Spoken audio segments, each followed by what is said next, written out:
মাত্র ২৫০ গ্রাম ওজনের এই খাবারের দাম প্রায় ১০,০০০ টাকা। কি বিশ্বাস হয়? অবিশ্বাস্য মনে হলেও কোরিয়ানদের বিশেষ কায়দায় বাঁশ দিয়ে তৈরি এই বিখ্যাত খাবার আকাশ ছোঁয়া দাম দিয়ে কিনতে হয়। মূলত এটি উৎপাদনের প্রক্রিয়াটি বেশ জটিল এবং কষ্টসাধ্য বলেই এর এত দাম। প্রথমে দক্ষিণ কোরিয়ার পশ্চিম উপকূলীয় সমুদ্র থেকে সাধারণ সাদা লবণ সংগ্রহ করা হয়। অন্যদিকে লবণ তৈরির জন্য বাঁশঝাড় থেকে বাঁশ সংগ্রহ করা হয়। এক্ষেত্রে খেয়াল রাখতে হয় প্রতিটি বাঁশের বয়স যাতে ৩ বছর হয়।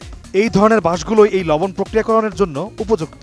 এরপর সেগুলো কারখানায় আনার পর ছোট ছোট সাইজে কেটে নেওয়া হয়। বাঁশগুলোকে এমনভাবে কাটা হয় যেন এক প্রান্ত খোলা এবং অন্য প্রান্ত বন্ধ থাকে। সমুদ্র থেকে সংগ্রহ করা লবণ সেই সব বাঁশের টুকরার খোলা প্রান্ত দিয়ে ভেতরে ঢোকানো হয়। লবণ ভরা হয়ে গেলে খোলা প্রান্তটি এক ধরনের মাটি দিয়ে বন্ধ করে দেওয়া হয়। এরপর লবণ ভরা বাঁশের ছোট টুকরোগুলো বিশাল বড় একটি চুলার মধ্যে ঢুকিয়ে দেওয়া হয়। এরপর চুলাতে আগুন ধরানোর জন্য ব্যবহৃত হয় পাইন গাছের গুঁড়ি। এই আগুনের তাপমাত্রা থাকে প্রায় ১০০০ ডিগ্রি সেলসিয়াস পর্যন্ত। আমি বুঝি নির্মাণের শিল্প, সালাম স্টিল বোঝে ডিউরেবিলিটি। সালাম স্টিল, মোস্ট ডিউরেবল স্টিল। প্রায় ১২ থেকে ১৪ ঘন্টা ধরে এমন উচ্চ তাপমাত্রায় সেগুলোকে পোড়ানো হয়। এরপর বাঁশের টুকরোগুলোকে বের করা হয়। দীর্ঘ সময় আগুনে পোড়ানোর কারণে বাঁশের টুকরোগুলো ছাই হয়ে যায়। এরপর চুলা থেকে বের করার পর বাঁশের ছাইগুলোকে লবণের গা থেকে মুছে নেওয়া হয়। তারপর লবণগুলোকে মেশিনের সাহায্যে গুঁড়ো করে নেওয়া হয়। এরপর গুঁড়ো করা সেই পোড়া লবণগুলোকে একইভাবে আবারও বাঁশের নতুন ছোট টুকরার মধ্যে ঢোকানো হয়। তারপর আবারও একইভাবে চুলোয় প্রায় ১২ থেকে ১৪ ঘন্টা ধরে সেই লবণ পোড়ানো হয়। এভাবে মোট ৮ বার পোড়ানো হয়।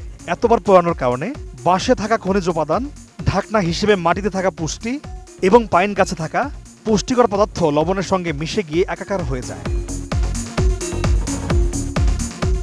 একইভাবে ৮ বার পোড়ানোর এই প্রক্রিয়া শেষ হলে আরও একবার পোড়ানো হয়, তবে এবার কিন্তু একটু ভিন্ন পদ্ধতিতে পোড়ানো হয়।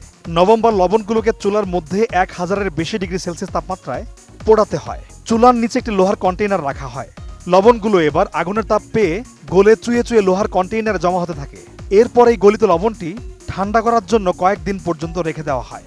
ঠান্ডা হয়ে যাওয়ার পর দেখা যায় লবণটি পাথরের মতো শক্ত হয়ে গেছে। তখন এটিকে দেখতে অনেকটা চকমকে ক্রিস্টাল পাথরের মতো মনে হয়।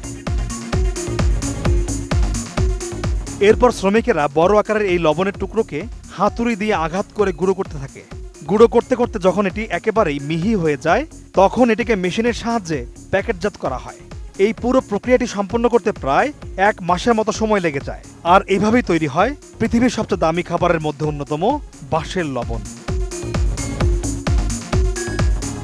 এই লবণ এত দামি হওয়ার অন্যতম কারণ হলো এটি উৎপাদন করার জন্য প্রায় সকল প্রক্রিয়া হাতে সম্পন্ন করা হয়। আর এই লবণ তৈরি করতে খুবই সতর্ক থাকতে হয় সবাইকে, কেননা সামান্য ভুল হলেই পুরো প্রক্রিয়াটি বরবাদ হয়ে যেতে পারে। পৃথিবীর দামি খাবারের মধ্যে অন্যতম এই বাঁশের তৈরি লবণে রয়েছে আয়রন, ক্যালসিয়াম ও পটাশিয়ামের মতো মূল্যবান খনিজ পদার্থ, যা আমাদের হজমে সাহায্য করে এবং দাঁত ভালো রাখে। এছাড়া এই লবণ ওষুধ তৈরিতেও কাজে লাগে।